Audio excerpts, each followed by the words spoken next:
11:30 జమ అయిపోయి ధర్నా కార్యక్రమం నిర్వహిస్తారు. దాని తర్వాత వాడు కోరుకొస్తుంది, దాని వాడు తిరిగి వస్తుంది. ఆ రకంగా వారం రోజులు కార్యక్రమాన్ని మేము నిర్వర్తిస్తున్నాం. మీరందరూ సహకరించి నెల రోజులు పక్కా ఉన్నాడు. మళ్ళీ పట్టు నువ్వు కూర్చుంది కానీ కొట్టుకుంటు నెలకు 26,000 జీతం.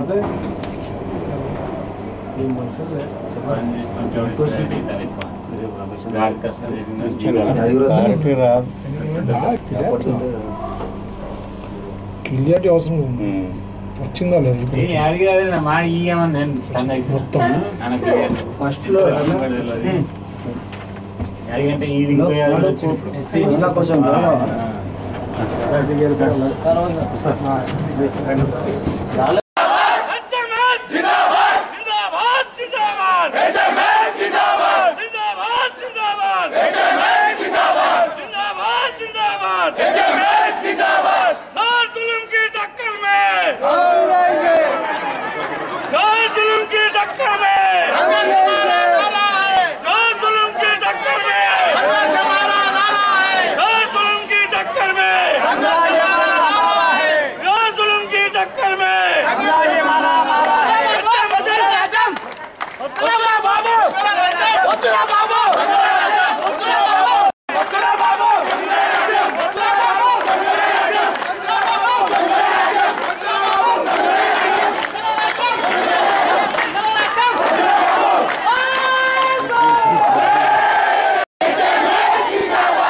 మనం ఒక్కసారి 2 నెలల కింద 3 నెలల కింద ఇదే ధర్నా కార్యక్రమం చెప్పినాం.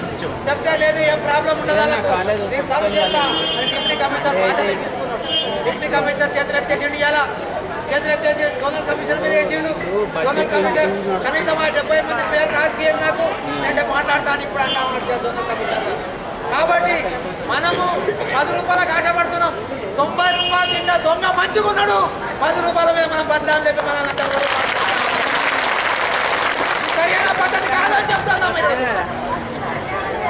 కనీసం చేయదు సార్ అంటే అధికారులు మీ దగ్గరకు వచ్చారు, మీకు 4 రోజులు లీవ్ ఇస్తామమ్మా, మీకు మంచిగా ఉంటుందమ్మా, అదమ్మా ఇదమ్మా అని చెప్తే మీ సరా అందరితో సహా మన 7 గ్రూపులకు మనం అంగీకరించడం జరిగింది. అప్పటికి కూడా ఇవాళ పెనాల్టీ చేస్తూ ఉన్నారు. పెనాల్టీ చేయకండి సార్. 6,700 రూపాయలల్లా 1000 రూపాయల పెనాల్టీ, 500 పెనాల్టీ పడితే మనకి ఏం జీతం వస్తుంది ఆ గ్రూప్ కన్నా మేము ప్రశ్నిస్తా ఉన్నాం. ఈరోజు మనం అడుగుతున్నాం. మనం ఈ చదువుతాను ఇంటుంది, చదువుతాను వదిలేస్తా ఉన్నాం అధికారులు.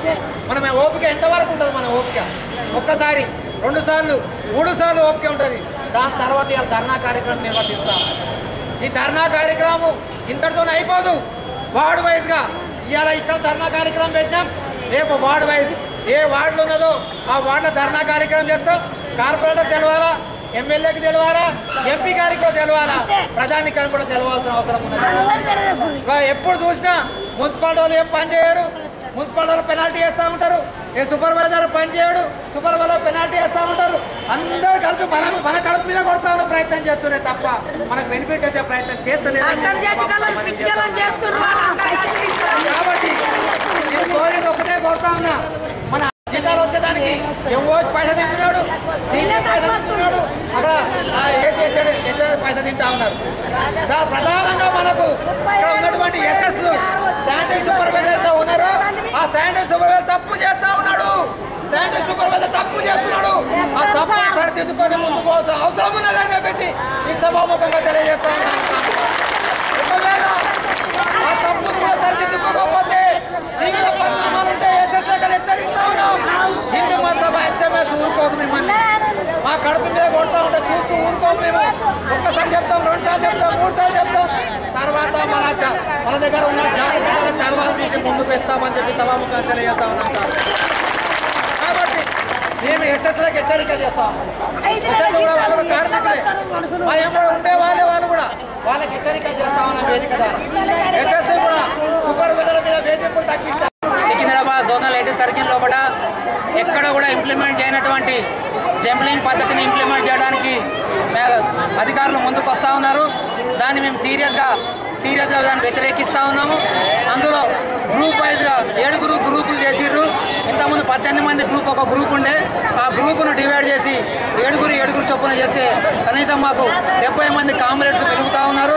ఆ 70 మందికి 5 నెలల నుంచి వేతనాలు లేకుండా అధికారులకు ఒక్కసారి 2 సార్లు 3 సార్లు చెప్పినాము. అధికారులు ఎవరు ఏం లేదు.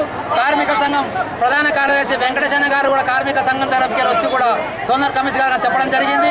అయినా కూడా జోనల్ కమిషనర్ గారు వినలేదు. కాబట్టి ఈరోజు ధర్నా కార్యక్రమం నిర్వర్తిస్తూ ఉన్నాం.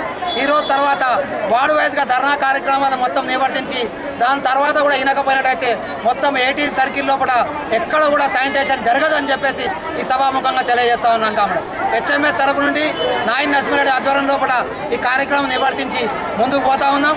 దానికి కార్మిక సంఘం నుంచి మాకు పూర్తి మద్దతు దొరుకుతా ఉన్నది. కాబట్టి అధికారులు ఎప్పుడైనా కన్ను తెరిచి మాకు సహకరించవలసిందని కోరుతా ఉన్నాం. Thank you comrade. హెచ్ఎంఎస్ 5 నెలల జీతాలు ఈఎస్ఐ పిఎఫ్ కట్టకుండా వాళ్ళు ఉన్నారు. 5 నెలల జీతాలు వాళ్ళకి ఇవ్వవలసిందిగా మేము ప్రధాన డిమాండ్ చేస్తూ ఉన్నాం. శానిటరీ సూపర్వైజర్లను వేధింపు జరుగుతూ ఉన్నది. ఆ వేధింపు కూడా జరగకుండా చూడవలసిందిగా కోరుతా ఉన్నాం. దాంతోపాటుగా మాకు పెనాల్టీస్ పడతా ఉన్నాయి. పెనాల్టీస్ పడితే మా జీతం తక్కువ వస్తూ ఉన్నది. కాబట్టి